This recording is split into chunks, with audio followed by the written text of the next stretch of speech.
കയ്പമംഗലം ഗ്രാമപഞ്ചായത്തിലെ 10-ാം വാർഡിലെ വിവിധ ഉന്നതികൾ സന്ദർശിച്ച് പ്രദേശവാസികൾ നേരിടുന്ന അടിസ്ഥാന സൗകര്യ പ്രശ്നങ്ങൾ കെ വത്സരാജ് MLA നേരിട്ട് വിലയിരുത്തി. LBS ഉന്നതിയും IHDT ഉന്നതിയുമാണ് MLA സന്ദർശിച്ചത്. സന്ദർശനത്തിനിടെ കുടിവെള്ളക്ഷാമം, മഴക്കാലത്ത് രൂക്ഷമാകുന്ന വെള്ളക്കെട്ട്, കാനയുടെ അഭാവം മൂലമുള്ള ബുദ്ധിമുട്ടുകൾ തുടങ്ങിയ വിഷയങ്ങൾ പ്രദേശവാസികൾ MLAയുടെ ശ്രദ്ധയിൽപ്പെടുത്തി.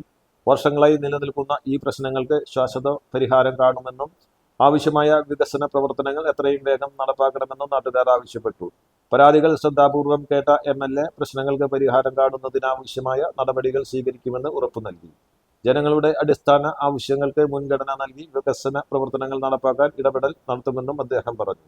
സന്ദർശനത്തിൽ ബ്ലോക്ക് പഞ്ചായത്ത് അംഗം റജീന റഫീഖ്, വാർഡ് മെമ്പർ സീന ഇസ്മയിൽ എന്നിവർ MLAക്കൊപ്പം ഉണ്ടായിരുന്നു. ായിട്ടുള്ള ആളുകൾ അവരുടെ പ്രശ്നങ്ങൾ കേൾക്കാൻ വേണ്ടി വരണം എന്ന് പറഞ്ഞു. അങ്ങനെ ഇവിടെ വന്നു. അവരവരുടെ പ്രയാസങ്ങളും ബുദ്ധിമുട്ടുകളും എൻ്റെ ശ്രദ്ധയിൽപ്പെടുത്തിയിട്ടുണ്ട്.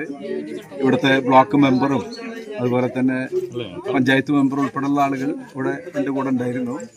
അപ്പോൾ ഇതിൻ്റെ പരിഹാരം എങ്ങനെ ചെയ്യണം എന്നുള്ളതിൻ്റെ ടെക്നിക്കൽ സൈഡ് മനസ്സിലാക്കണമെന്നുണ്ടെങ്കിൽ എൻജിനീയർമാരായിട്ടുള്ള ഉദ്യോഗസ്ഥന്മാർ വന്നിട്ട് അതിൻ്റെ കാര്യങ്ങൾ പഠിക്കണം.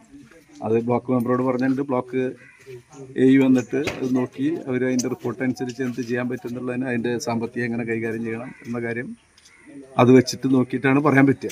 എന്തായാലും ഇവരുടെ പ്രയാസങ്ങൾ നമുക്ക് മനസ്സിലാകാവുന്നതാണ്. വെള്ളക്കെട്ടുണ്ട്, കാന വേണ്ട രീതിയിൽ പ്രവർത്തിപ്പിക്കുന്നില്ല, അല്ലെങ്കിൽ പ്രവർത്തിക്കുന്നില്ല, അത്തരം കാര്യങ്ങൾ. പിന്നെ കുടിവെള്ളം കിട്ടാത്തതിൻ്റെ പ്രശ്നമുണ്ട്. ഈ കാര്യങ്ങളിലൊക്കെ സാധ്യമായ അത്ര ഇടപെടാൻ ശ്രമിക്കാം എന്നുള്ളതാണ്